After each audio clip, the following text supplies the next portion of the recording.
de Isaura, que está en sala, está como coanfitriona, y dice, en la comunicación política, liderazgos o celebridades. Muy buenas noches. Muchísimas gracias, Sandra. También quiero agradecer a Marcela, quien nos ha acompañado durante todos estos días, a Milagros, a Oscar, quien también se desempeñó como moderador. Tengo que agradecer a los equipos, obviamente, de Guerra y Poder, de Cruz Comunicación y de Libertad de Informar por la oportunidad.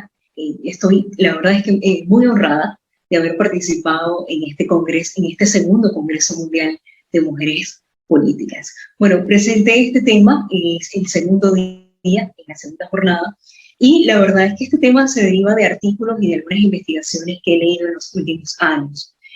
Por ejemplo, el profesor Antonio Gutiérrez Rubí llegó a publicar 4 artículos, el último de esos en mayo, referido a la celebritización de la política. Si hablamos de celebridades, por ejemplo, pensamos en Arnold Schwarzenegger, o pensamos en Hugo Chávez, o pensamos quizás en Kendall Jenner, que ahora está aspirando a ser gobernadora de California, o quizás también pensamos en el presidente de Ucrania. Y sí, Argentina va a tener elecciones en unos días, en una semana va a tener elecciones, y también hay figuras de la televisión que se lanzaron a la política. Pero el centro digamos, de este artículo es cómo actúan nuestros líderes y lideresas en las redes sociales. ¿Actúan como celebridades o en efecto hay una comunicación bidireccional? Y la verdad es que, bueno, estuve revisando otros artículos que, por ejemplo, ha publicado el profesor Mario Riorda, y él observa que actualmente el 80% de los contenidos que se ofrecen en los perfiles, en las redes sociales de los políticos, están más destinados a hablar de las candidaturas per se que a las propuestas o que a los planes de gobierno. Y la verdad es que hay unos datos muy llamativos que, por ejemplo, presentó el Instituto Reuters muy recientemente, que apuntan a quiénes siguen los menores de 35 años. Y hay unos altos porcentajes que tienen que ver, por ejemplo, con en el consumo de información, y los mayores porcentajes equivalen a famosos o influencers para Instagram, para Snapchat y para TikTok, mientras que los políticos en esas redes, digamos, no ocupan porcentajes mayores al 10%.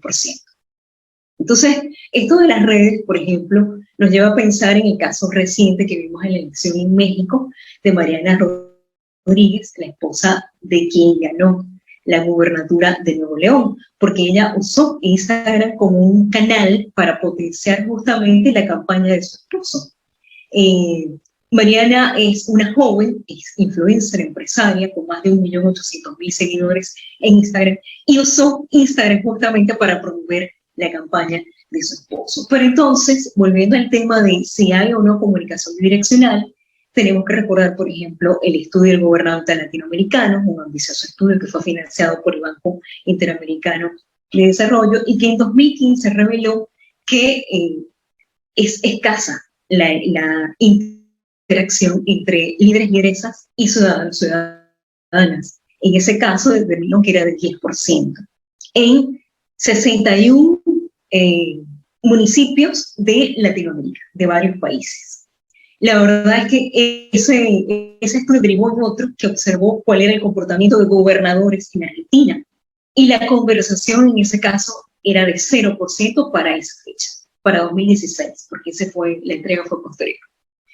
Después de esa fecha he venido observando qué pasa en redes sociales. Lo hice con los gobernadores de mi país, Venezuela, y la verdad es que también la conversación en el momento en el que hice observaciones era escasa. Posteriormente lo hice en 2019 con los líderes y lideresas de la Unión Europea. Revisé 42 cuentas en Twitter, y también el porcentaje de conversación era de 7,76%. Entonces, esto nos lleva a pensar en por qué es que no se aprovechan las redes sociales como canales para la comunicación bidireccional. Ya en 2012, la profesora Carmen Beatriz Fernández escribió sobre ciberpolítica, y ella decía que el contacto directo es lo que motiva a los ciudadanos a seguir a los políticos en redes, pero que se notaba que había un déficit en aprovechar ese potencial que hay de establecer justamente comunicación con los ciudadanos y ciudadanas. De esto va el artículo. Yo no quisiera extenderme porque, bueno, me gustaría que leyeran eso y todos los 21 artículos de la revista. Es una reflexión quizás para quienes nos dedicamos a hacer comunicación, para quienes gestionamos redes, para candidatos y para líderes y lideresas en el ejercicio de sus funciones, cuando ya ocupan un cargo político.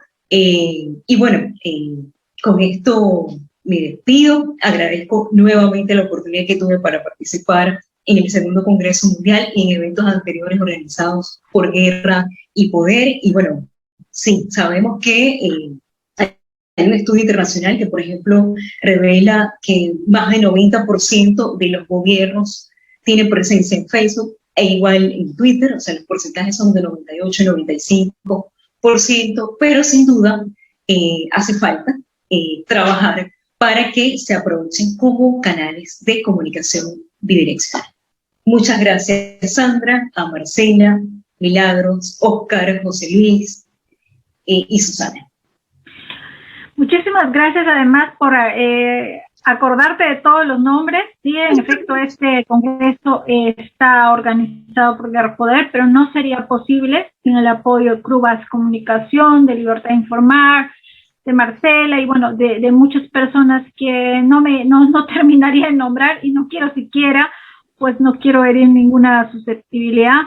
Pero es cierto, fíjate, yo también hice un sondeo propio de las cuentas de Twitter de los gobernadores regionales con el objetivo de un estudio de mercado de captación de mercados, de nichos, y vi que no era ni el 5% de los gobernadores regionales, que son 25, que tenían y usaban Twitter. La mayoría lo tenía activo. Sí, pues porque hay que tenerlo activo para un aspecto de crisis. Es el primer medio para, digamos, pronunciarse y que va a llegar a la parte académica y prensa sobre todo.